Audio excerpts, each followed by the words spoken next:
Hey guys, welcome back to World of Tanks with Hachiman. Uh, this replay, I'm going to pause it for a moment because I don't want the game to get away from me. Here you see I'm in the M103 and I'm calling this replay the M103 Super Scout.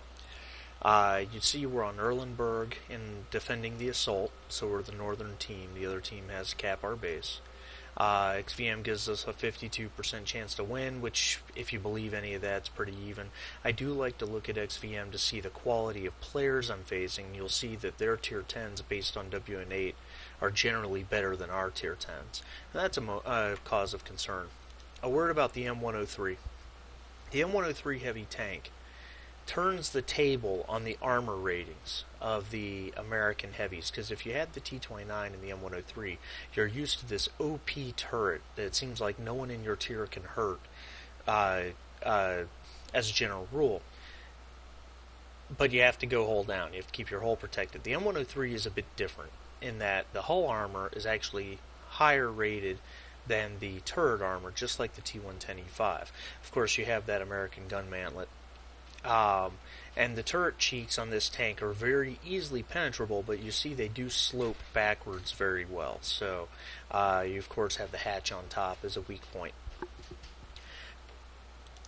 This game, I'm about to receive the Battle Hero Award Patrol Duty, typically only given to light tanks, with 6,088 spotting damage, which is the most I've ever received in any tank. Light, medium, heavy, you name it.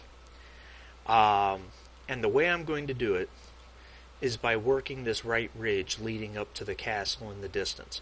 We know that the enemy heavy tanks on this map, with some medium and TD support, like to attack from that place. So I, without fail, every game that I'm in a heavy tank, I'll move up to this ridge. And if you're not doing that, you're giving the enemy team an advantage. Now, I do stop to take some shots at these scouts because I can afford to. I have the time. Nicely led shot there, and the LTTB is dead. A word about the gun on the M103. It's a 120 millimeter, same gun as the T110E5. Fantastic weapon at tier 9. It does give you the ability to pen tier 10s, and anything tier 8 or 9 is really not a problem. My track eats a shot. I wasn't really worried about him doing damage. This spot right here, this is the ridge you need to work as a heavy tank on this map. It's an extremely strong position. It lets you go hull down. You've got bushes for some additional cover. Tanks with good gun depression will do well here. The ability to shoot over these hills to some extent. You have to be aware of enemy tanks coming into the castle, on the back side of the castle, and of course on the hill to the side of the castle. Sixth Sense is a must-have if you're working this ridge. And I spot T-44.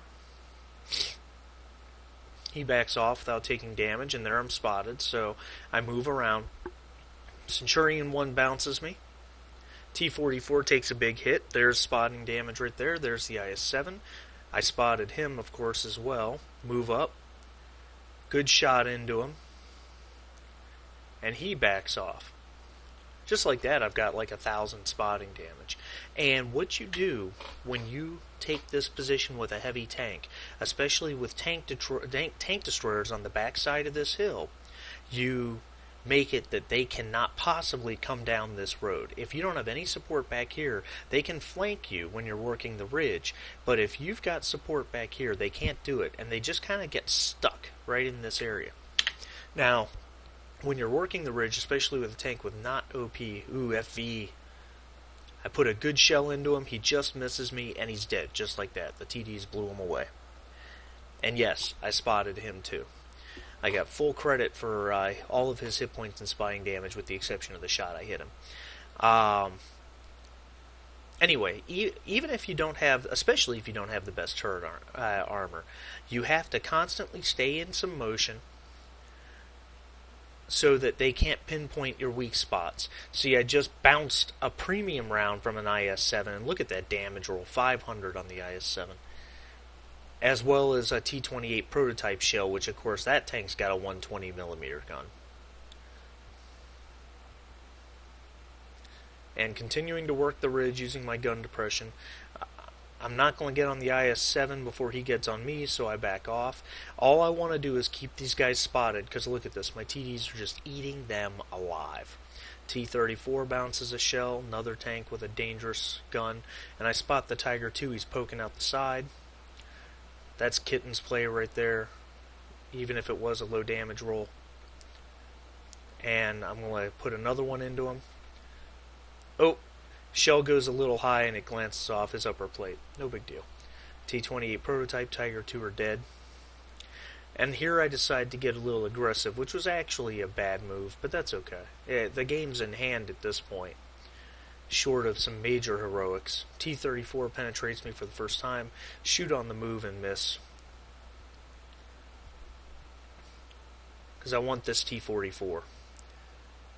His shot, my tracks eat it, I blow him up. Now, and then the IS-8 goes down. Now, that was my mistake. I should have used my repair kit and kept on moving. That M5355 put a nice shot right onto my engine deck, and I even congratulated him for it, because I'm not someone who gets mad when Artie kills me. I made a stupid move and left myself in plain view for him to rip me a new one. This was a first-class mastery badge. I received spotter, of course, 6,044 spotting damage, or 6,088, excuse me, as well as the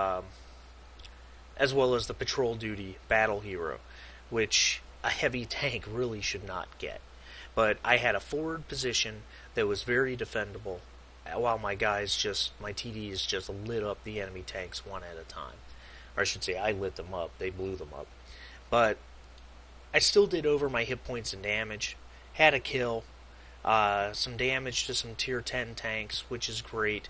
It was a first-class mastery badge. And I'd have been up for an ace tanker had I survived long enough to do a little more damage, maybe get another kill. But that's okay. I'm not dissatisfied, because what I did was I put myself in a position to do the most good for my team to get the win. And in the end, that's what I want to do. I want my team to win. Even if I don't have the best performance, if I do something that puts my team in a winning position, that's my primary goal. Anyway, please, pardon me, excuse me guys, please comment below, tell me what else you want to see. This one was really meant as it's a little bit of an epic spotting video, but it's also more of a strategy learning video. But let me know what else you want to see. Liking the video would really help the channel out, and please subscribe for more. I'd really appreciate it. Thanks a lot, guys, and see you next time.